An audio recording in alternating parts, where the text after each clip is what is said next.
जय शंकर. मी शीतल झगर आत्मकला परिवारातर्फे तुमचे सर्वांचे मनापासून स्वागत करते.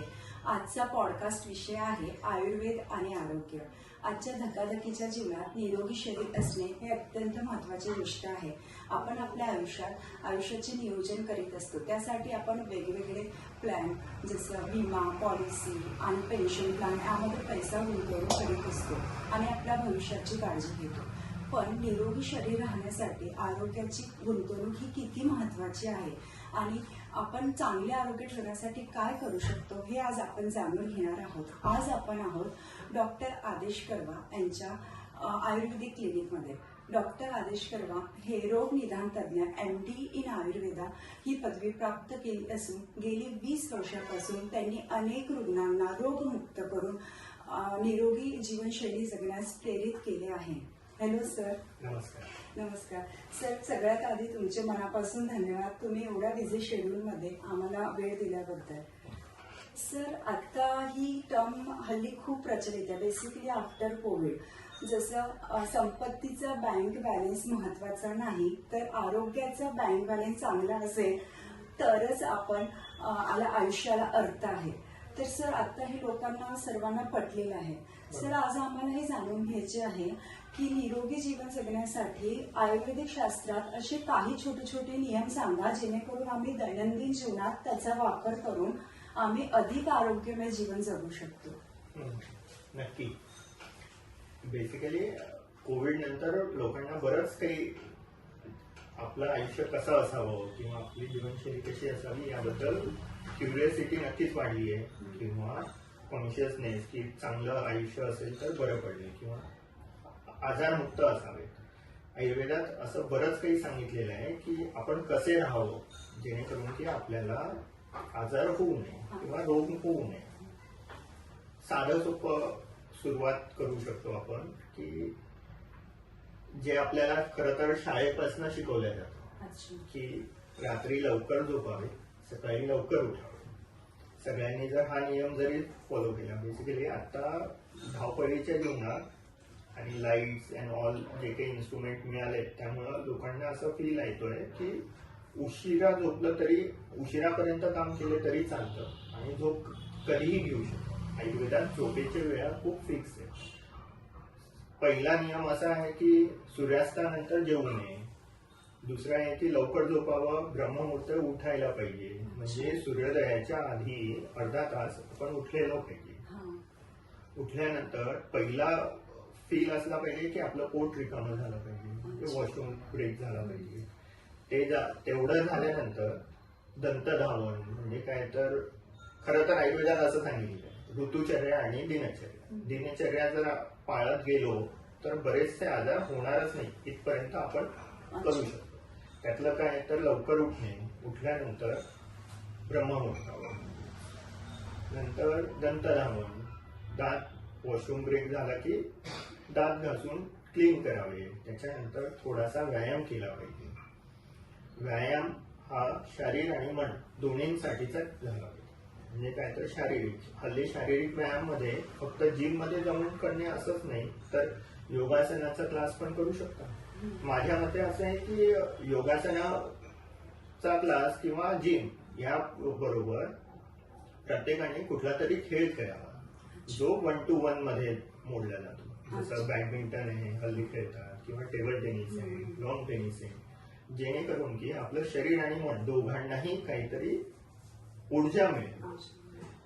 त्यानंतर खरं तर असं काहीतरी झाल्यानंतर तुम्ही एक 10-15 मिनिटांसाठी प्राणायाम, ध्यान असं काहीतरी द्यावं जे स्वतःच्या शरीरा आणि मनाची ताकद वाढवण्यासाठी काम.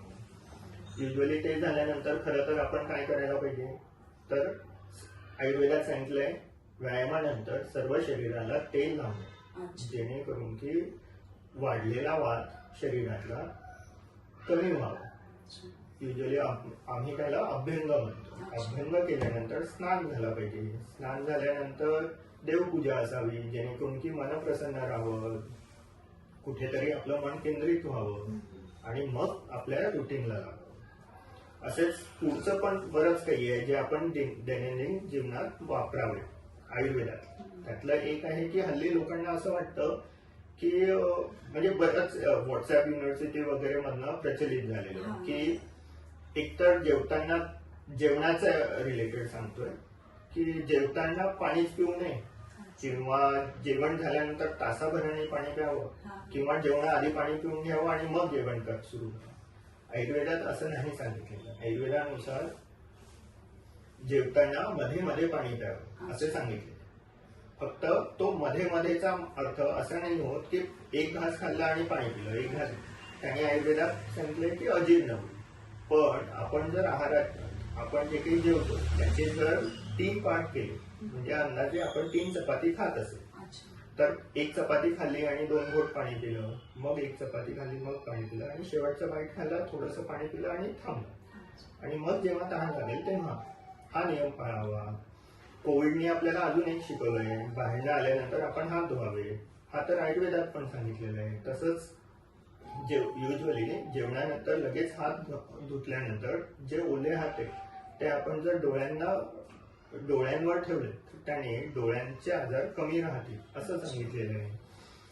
आता रुटीन याच्यात अजून एक प्रचलित आहे की स्वीट डिश सर्वात शेवटी खातं. आयुर्वेदाचा छोटासा नियम की मधुरप्राय. आपण काही म्हणजे जेवायला सकाळचं जेवण असो, नाश्ता असो किंवा रात्रीचं जेवण असो, जेवणाच्या आधी मधुर रसाने सुरू करावं आणि एंड आपलं बाकीचे षड रसात्मक आहार असावा असं सांगितलेलं. असे बरेच आहे. शेवटचा एक अजून छोटासा नियम काय असू शकतो की रात्री झोपताना मोबाईल टीव्ही हा न घेता शेवटचा अर्धा तास काहीतरी चांगलं मनाला शांत करेल असं म्युझिक ऐका किंवा शांतपणे पडून राहा, शवासन करा आणि मग झोपा. हल्ली आपण एक झोपायला जाताना मोबाईल बघतो किंवा सकाळी उठल्याबरोबर मोबाईल बघतो. हे दोन्ही मनासाठी आणि शरीरासाठी किंवा हृदयासाठी चांगले नाही. हे असे छोटेफार नियम पाळले तर बरं पडेल. सर खूप सुंदर मार्गदर्शन केलं आणि खूप सोप्या शब्दात सांगितलं. आम्ही नक्कीच. सर आता तुम्ही गेल्या 20 वर्षापासून या क्षेत्रात कार्यरत आहे आणि तुम्ही आजवर हजारो रुग्णांची तपासणी केली आहे. तर सर तुमच्या मते शारीरिक व्याधी होण्याची मूळ कारणे काय काय असू शकतात? बेसिकली शारीरिक नाही, शारीरिक आणि मानसिक या दोघांचे रोग या रोगामध्ये होण्याचे खूप सारे कारण आहेत. आता तर खूप खूप वाढले. आयुर्वेदानुसार आपलं शरीर पंचमहाभूतांनी आणि 3 दोष याला चालवतात. वात, पित्त, कफ. जसं पंचमहाभूतांनी बनलेलं आहे आणि या शरीराचं धारण 7 धातूंनी केले असं सांगितलेलं आहे. रस, रक्त, मांस, मेद, अस्थि, मज्जा, शुक्र.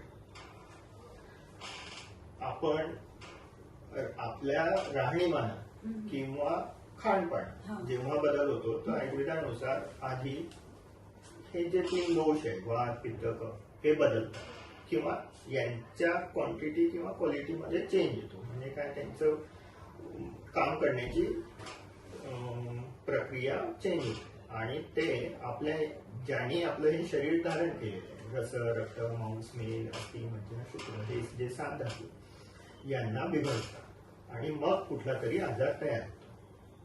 आता हे बिघडवणारे कारण काय असू शकतात?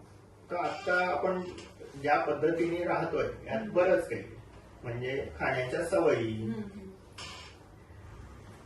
जे मिळेल ते खाणे इथपासनं तर जेव्हा मिळेल तेव्हा खाणे इथपर्यंत चाललंय, जे की चुकीचं आहे. काय आयुर्वेदाने सांगितलंय की भूक लागली कीच खायचं, भूक असेल तेवढंच खायचं.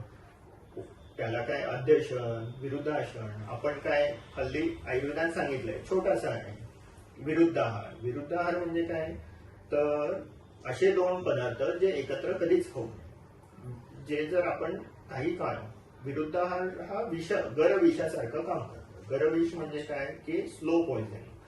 आपण तो खूप काळ सतत खात राहिलं तर काही काळानंतर त्याचं व्याधीमध्ये रूपांतर करतो. फॉर एक्झाम्पल आपण कस्टर्ड ऍपल किंवा असे काही पदार्थ खातोय. काही काळापूर्वी अशी टीव्ही म्हणा किंवा माध्यमांमध्ये अशी ऍड यायची की मधाला काही नवीन रेसिपीजवर, गरम अशा रेसिपीजवर टाकून खाऊ. आयुर्वेदानुसार मधाला गरमच नसतं करायचं. जर मधाला गरम केलं, युजली मधाचं असं आहे की ते 1000 वर्ष प्युअर राहू शकतं. म्हणजे जर प्युअर फॉर्म मध्ये असेल, त्यामध्ये अडल्ट्रेशन नसेल, तर आपण तो मध 1000 वर्षानंतरही खाऊ शकतो आणि खाल्ल्यानंतर त्याचे फायदे जास्त मिळतात. पण जेव्हा आपण त्याला गरम करतो तर त्याच्या प्रॉपर्टीज म्हणा किंवा त्याचे जे काही काम करायची ही आहे ती बदलते आणि त्यामुळं आजार होतात.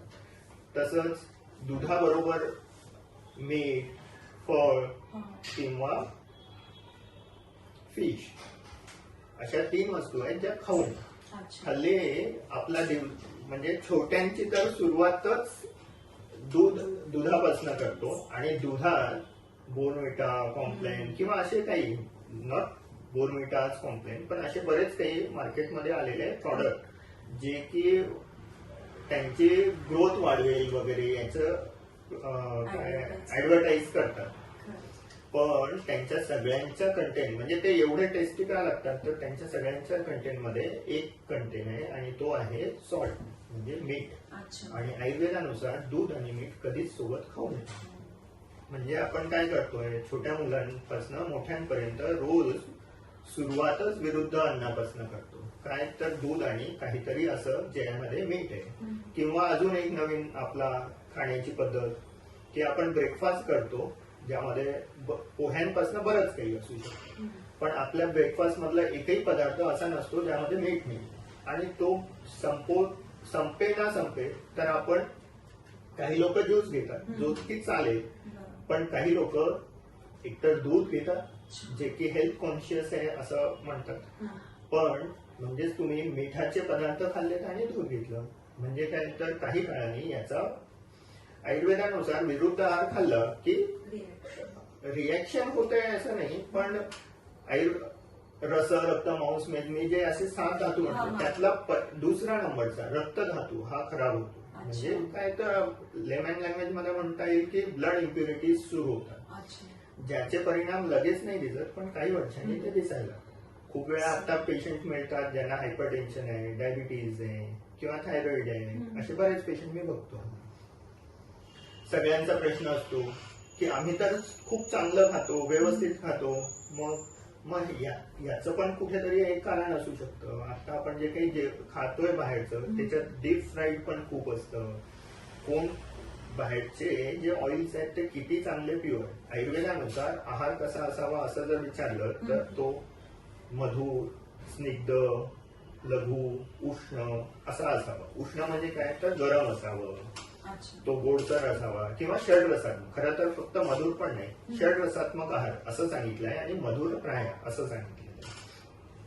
आपण जे काही बाहेरचं खातो तो एकतर शिळं असू शकतो, 2 दिवसांचं परत रिपॅक केलेलं, फ्रीज आयटम असे बरेच काही वापरतो. त्याच्यामुळं नक्कीच आपल्या शरीरातले वात, पित्त, कफ हे बदलत राहतात आणि त्यामुळं नवीन नवीन आजार होऊ शकतात. हा तर झालं शारीरिक. आता जर विचार केला की मानसिक आजार, तर त्याची कारणं अशीच नवीन. आपण जसं आता ब्रॉडकास्ट करतोय म्हणजे मोबाईलवरनं किंवा कुठल्या तरी यंत्रावरनं व्हिडिओ शूट, हा जरी हेल्दी टॉपिक आपण निवडला आणि हेल्दी कसं राहायचं हे सांगणारं झालं, पण असेच कितीतरी शॉर्ट्स आणि हे येत आहेत की लोक त्यामध्ये गुंग होऊन जातात. दिवसभरात 2 मिनिटं जरी मिळालेत बाजूला, काय म्हणतात की कामातनं 2 मिनिटाचा वेळ असेल तर आपण आधी मोबाईल बघतो आणि काहीतरी सर्फिंग करतो. त्यामुळं त्यामध्ये जे काही शॉर्ट्स येत आहेत ते कधी कामाचे आणि कधी विनाकामाचे, जे की मनाला अस्थिर करणारे होऊ शकतात. छोट्या मुलांना जेव्हा आपण ते देतोय तर त्यांचं कॉन्सन्ट्रेशन का कमी होत चाललंय, कारण त्याचा की आपण एव्हरी सेकंड जर नाही आवडलं की स्क्रोल करतो. छोटा मुलगा पण तेवढंच स्क्रोलिंग करतो. त्यामुळं त्यांना एखादी वस्तू 2 मिनिटं 4 मिनिटं बघावी, ऐकावी, समजून घ्यावी हा वेळच द्यायची. याच्यामुळे छोट्या मुलांमध्ये पण कॉन्सन्ट्रेशन म्हटलं की मनाची अस्थिरता. आमच्यानुसार तुमचं मन जितकं अस्थिर राहील तेवढा तुम्हाला हृदयाशी रिलेटेड वात पित्त कफ हे बिघडते आणि त्यांनी मनाच्या रिलेटेड किंवा मानसिक आजार होण्याचे चान्सेस वाढतात. क्रोध होतो, काय संताप होतो. आता ही वर्ड्स आयुर्वेदातली आहे, पण तरी चिडचिड होतात मुलांची, लक्ष राहत नाही, लक्षात येत नाही, लक्ष देत नाही, ह्या सगळ्या सिम्पटम्स यातनच येतात. मोबाईल हा झोपायला जायचा शेवटचा आणि झोपून उठताना पहिला असं माध्यम झालंय आणि त्याच्यात कोणी काय पाठवलं, कोणी काय ठेवलं हेच बघायचं. या जागेवर शांतपणे झोप घ्यायची असेल तर रात्रीचे विचार बाजूला ठेवून आपल्याला चांगली झोप लागेल असा विचार केला तर बहुधा मनाशी रिलेटेड व्याधी कमी होतील. अदरवाईज आता एन्झायटी, डिप्रेशन ह्या खूप प्रमाणात वाढत आहेत आणि छोट्यांच्या, मोठ्यांच्या आणि सगळ्यांच्याच आहेत. तसंच खाणपाण्याचाच विचार केला तर आता एक अजून नवीन आहे की तूप किंवा तुपासारखे काही पदार्थ आपण खाऊच नाही. आमच्यानुसार वयाच्या एक म्हणजे आपण 3 अवस्थेमधनं जातो, बाल, तरुण आणि वृद्ध. आणि ह्या तिन्हीमध्ये आपल्या शरीरात असलेलं वात पित्त कफ हे चेंज होत राहतं, म्हणजे त्यांचे कामांचे तरीके. पहिल्यांदा कफ हवाच असतो, तरुणात पित्ताचीच गरज असते आणि वृद्धापणात वाताची. पण वात आणि त्याच्यामुळे आपण डिग्रेड होऊन म्हणजे मृत्यू किंवा म्हणा आध्यात्मिककडे जाऊ शकू. पण त्याच्यातलं थर्ड जे आहे, जेव्हा वृद्धावस्था येते तेव्हा वात वाढलेला असतो आणि तो कमी राहावा याच्यासाठी आयुर्वेदात पहिला नियम सांगितलाय, अंघोळीच्या आधी अभ्यंग करावे किंवा आहारात स्निग्ध पदार्थ ठेवावे. स्निग्ध पदार्थातला पहिलाच आहे की तुमच्या जेवणात तूप असायला पाहिजे. हा, ते गाईचं असावं, प्युअर असावं, हे सगळं जर त्या खाण्यात असेल तर सगळ्यांना सांध्यांशी राहिलेले किंवा मनाशी अस्थिरता येऊन झालेले त्रास होणार नाही इथपर्यंत आहे. पण अंदाजे असा कॅल्क्युलेशन करू शकतात की आता जे काही आजार होतात तो आपले खाणे. तिसरा महत्वाचा म्हणू शकाल असं एक आहे की आपण स्वतःसाठी लक्षच देत नाही आणि त्यातनंही खूप सारे आजार होतात. म्हणजे दिवसभरात जे काही धावपळीचे त्याच्यासाठी काही हल्लीच्या पिढीने नवीन उपाय काढले की आउटिंग करतात. म्हणजे काय, सॅटर्डे संडे कुठेतरी बाहेर जायचं. आयुर्वेदातही म्हणजे निसर्गात जाऊन राहणे आणि करणे असं सांगितलेलं आहे, ज्याने मनाची आणि शरीराची ताकद. पण आपण जेव्हा आता आउटिंग करतो तेव्हा जिथे कुठे जातो तिथला आहार हा भयंकर गुरु, पचायला जड असा असणार. खूप उशिरापर्यंत आपण सगळे लोक भेटलोत म्हणून आणि सर्वात एकाच जागेवर कुठेतरी जाऊन थांबायचं.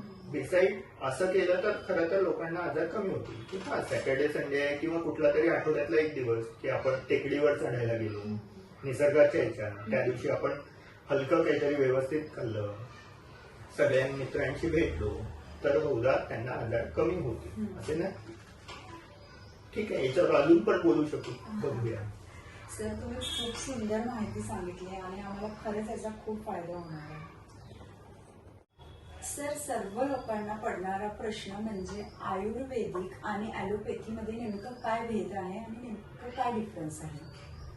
ठीक आहे, खूप मोठा डिफरन्स आहे खरं तर. फक्त लोकांना कितपर्यंत माहिती आहे मला माहिती. माझ्या मॅक्झिमम पेशंटला हा कन्फ्युजन असतो आणि त्यांचा हा माझ्यासाठी नेहमीचा प्रश्न आहे की सर, आयुर्वेद कडे आलोय पण आयुर्वेद आणि ॲलोपॅथ मध्ये काय वेगळं करणार तुम्ही आमच्यासाठी, असं विचार.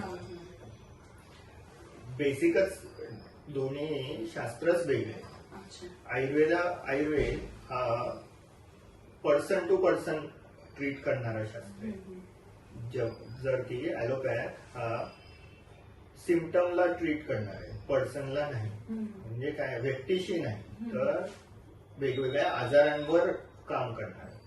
आयुर्वेद हे जेव्हा कुठल्या व्याधीला ट्रीट करायला, म्हणजे कुठलाही पेशंट आमच्याकडे आला तर आम्ही कशा पद्धतीने विचार करतो तर पहिले तर त्याची प्रकृती बघावी, मग शरीरात झालेले बिघाड म्हणजे वात पित्त कफ हे दोषांनी काय काय बदल केलाय आणि तो पण त्या शरीरात फक्त, आणि त्या शरीरानुसारच मग पुढचं औषधाचं ठरवतं.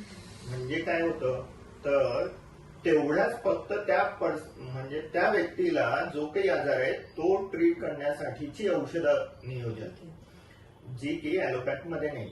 ऍलोपॅथ मध्ये काय करतात, तर तुम्हाला काय थायरॉइड आहे तर सगळ्या थायरॉइड साठी त्यांच्यानुसार एक प्रोटोकॉल ठरलेला आहे. तो व्यक्ती जाड आहे, बारीक आहे, त्याला अजून काय आजार आहे याचा कधीही विचार न करता फक्त थायरॉइड हे आहे की हे औषध द्यायचे. काय टिपिकल लाईन्स आहेत की ही औषध, हे नाही तर मग हे, पण व्यक्तीनुसार नाही. आणि आयुर्वेद इथे खूप तफावत आहे. आयुर्वेद हा व्यक्ती किंवा प्रकृतीनुसार औषधं ठरवणार आहे. आणि हे सर्वात महत्वाचं का, तर जेव्हा तुम्हाला आजार होतो, समजा साधं की मला ताप आला पावसात भिजल्यामुळं, किंवा मला ताप आला खूप एक्झर्शन केल्यामुळं, किंवा मला ताप आला काल खूप मी एक्झॉस्ट काय म्हणतात स्ट्रेसफुल होतो, किंवा मला कुठेतरी काय आज जसं प्रेझेंटेशन चाललंय किंवा काय मला बोलायचंय असं बोलायचं होतं आणि त्याचा एन्झायटी इश्यू झाला आणि त्याच्यामुळे तिन्ही चारी परिस्थिती वेगवेगळ्या. मग तिन्ही चारी मध्ये क्रोसिन ऍलोपॅथनुसार ताप कमी करण्यासाठी क्रोसिन असं कसं देऊ शकतात. आयुर्वेदानुसार आम्ही आल्यानंतर विचारणार खरं तर की ताप आला, ठीक आहे, काय होत, कशामुळे झालं, काल काय खाल्लं होतं, काल काय कसे राहिला होता, त्यावर तेव्हा ठरवलं जातं की तुमच्या शरीरातले वात पित्त कफ किंवा आयुर्वेदातले पुढचे 7 धातू कुठल्या याच्यात बिघाड झाला असेल आणि मग त्याच्यानुसारचं तेव्हाचं औषध. त्यामुळं युजली जसे ऍलोपॅथ मध्ये तुम्ही घरी ठेवता काही औषधं, तसं आयुर्वेदातल्या काही औषधं घरी ठेवू शकता सुरुवातीला, पण व्यक्तीनुसार काही टिपिकल औषध असं तयारच नाही केलं. म्हणजे व्यक्तीनुसार नाही, व्याधीनुसार, की कुणालाही ताप आला की हे औषध द्या, कुणाला लूज मोशन झाले की हे औषध द्या, असं नाहीये. तुम्हाला त्या दिवशी जे काही घडेल किंवा क्रॉनिक पण की तुम्हाला एवढ्या वर्षांपासून काय सांधे दुखत आहे, तर ते कसे सुरू झाले, काय प्रकृती होती, तुम्ही काय आहार विहार केला आणि त्यानुसारचं औषध. पण हे खूप महत्वाचं आहे. आणि जर या पद्धतीने आपण औषधं दिली तर नक्कीच तो रुग्ण पूर्णपणे बरा होतो आणि तो आजार त्यातनं समूळ नष्ट होतो. हे सर्वात चांगलं आहे आयुर्वेदातलं, जे ऍलोपॅथमध्ये अजून तरी माहिती नाही मला की आहे की नाही. ते खूप छान सांगितलं सर. आफ्टर कोविड लोकांमध्ये हेल्थ आणि फिटनेस बद्दल अवेअरनेस वाढलाय, याबद्दल तुमचे काय मत आहे? नक्कीच कोविड नंतर लोकांमध्ये हेल्थ फिटनेस वाढलाय, हे बरोबर आहे. त्यातनं बऱ्याच लोकांना हेही कळलंय की सिम्पटमॅटिक बरं न होता आपल्याला होत असलेला आजार आधीच कसा बरा करता येईल, किंवा आपल्याला आजारच होऊ नये, मुळात न होऊ नये यापेक्षाही आपण आजारी न पडावे याच्यासाठी काय करता येईल याच्याकडे कॉन्शियसनेस वाढलाय आणि ती चांगली गोष्ट आहे. म्हणजे काय, हल्ली लोक काय खावं किंवा काय प्यावं, काय कसे राहावे याबद्दल बरेच काही क्वेश्चन करत राहतात आणि ती चांगली गोष्ट. त्यातलं एकच आहे जे लोकांपर्यंत पोहोचायला पाहिजे. हेल्थ कॉन्शियस होताना आपण काय खातोय आणि कधी खातोय याला पण खूप महत्व आहे. आणि त्यातलाच एक अजून मोठा प्रकार म्हणजे जसं इम्युनिटी वाढवण्यासाठी किंवा आपली हेल्थची शरीराची ताकद वाढवण्यासाठी हल्ली लोक बराच काही व्यायाम करायला जातात आणि वेळेअभावी जो व्यायाम करायचा असतो तो जे ऑफिसमध्ये जाणारी लोक आहेत, बाहेर जिमचे टायमिंग रात्री 12 पर्यंत सुरू असतात, सकाळी 5 ला सुरू होतात. आयुर्वेदानुसार असं आहे की व्यायाम हा फक्त सकाळी करावा. आणि तोही मी ज्या पद्धतीने सुरुवातीलाच सांगितलं की आपण कधी उठावं आणि व्यायाम केला नंतर काय प्रोसेस आहे. आता दुपारी 12 वाजताही जिम असतात किंवा योगासनाची क्लासेस असतात, किंवा संध्याकाळी रात्री. म्हणजे काही रुग्ण आहेत माझ्याकडे जे रात्री 10 वाजता ऑफिस संपल्यानंतर जिम मध्ये जातात, 1 तास 1.5 तास व्यायाम करतात आणि मग रात्रीचं जेवण करायचं आणि मग झोपायचं. लाईफस्टाईल झाली. हो, ही लाईफस्टाईल झाली आहे. पण कोविड नंतरची ही लाईफस्टाईल पण एवढी चांगली नाही. यातला मोठा फरक म्हणजे तुम्ही रात्री व्यायाम केल्याने मनाला तर शांत, म्हणजे मनाला समाधान द्याल की मी व्यायाम केला, पण तो शरीरासाठी नाही होणार. जर तुम्हाला व्यायाम करायचा असेल तर तो सकाळीच असला पाहिजे. आणि व्यायाम झाल्यानंतर शरीराला तेल लावून आंघोळ झाली पाहिजे आणि मग तुम्ही काहीतरी खाल्लं. यातलाच अजून एक नवीन की उशिरापर्यंत लोक जेवण करतात आणि जो की खूप वाईट आहे.